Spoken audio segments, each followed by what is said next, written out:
Popol Vuh. Capítulo 2. Ya existía el cielo y la tierra, pero todavía no se miraba el sol ni la luna. No había casi nada de luz. Había un hombre muy orgulloso llamado Wukup Kakix. Decía: soy grandioso sobre todo lo que fue creado. Es grande mi esplendor. Soy el sol, la luna y la claridad. Pero él no era el sol. Nada más brillaban las plumas y joyas preciosas que lo cubrían. Sin embargo, ambicionaba conquistar el mundo. Escuchando lo que decía Wukup Kakix, los gemelos Hunahpu e Ixbalanque pensaron: no podemos dejar que Wukup Kakix conquiste el mundo cuando ni siquiera existen los seres humanos. Vamos a tirarle con nuestras cerbatanas cuando esté comiendo para que le ocasionemos una enfermedad. Que se acabe su jade, plata, gemas. No se debe enorgullecer por su poder y riqueza. Así dijeron los muchachos. Cada quien cargó su cerbatana y salieron a encontrar a Wukup Kakix. Wukup Kakix tenía un gran árbol de nance, porque se alimentaba de esta fruta. Escondidos debajo del árbol, los dos muchachos esperaban que llegara Wukup Kakix. Cuando Wukup Kakix llegó y subió al árbol para recoger el nance, Hunahpu le tiró con su cerbatana. El tiro dio a su mandíbula. Wukup Kakix cayó al suelo.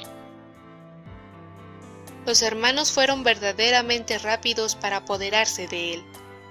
Pero Wukup Kakix era fuerte y le arrancó el brazo desde el hombro a Hunahpu. Escapó Wukup Kakix a su casa junto con el brazo. Wukup Kakix llegó a su casa sosteniendo con cuidado su mandíbula. Su esposa Chimalmat le preguntó con mucha preocupación: ¿qué le sucedió? Dos malvados me hirieron con una cerbatana y me dislocaron la mandíbula. Tengo flojos los dientes y me duelen demasiado, pero a cambio me traje su brazo.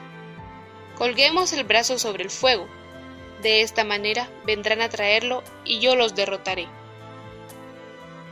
Por su lado, Hunahpu e Ixbalanque fueron a hablar con la abuela llamada Sakininsis y el abuelo llamado Sakinimak. Los muchachos dijeron: queremos derrotar a ese orgulloso Wukup Kakix y traer de vuelta nuestro brazo. Por favor, acompáñennos. Nos presentan como sus nietos para que parezcamos niños ante Wukup Kakix. Los abuelos respondieron: está bien. Entonces los cuatro llegaron a la casa de Wukup Kakix. Wukup Kakix estaba acostado y sufriendo de dolor de muelas. Les preguntó: ¿de dónde vienen, abuelos nuestros? ¿Quiénes son los jóvenes que los acompañan? Los abuelos respondieron: nada más llegamos a buscar nuestro alimento. Ellos son nuestros nietos. Preguntó Wukup Kakix: pues, ¿saben qué es lo que pueden hacer para curar estos dientes? Me duelen demasiado.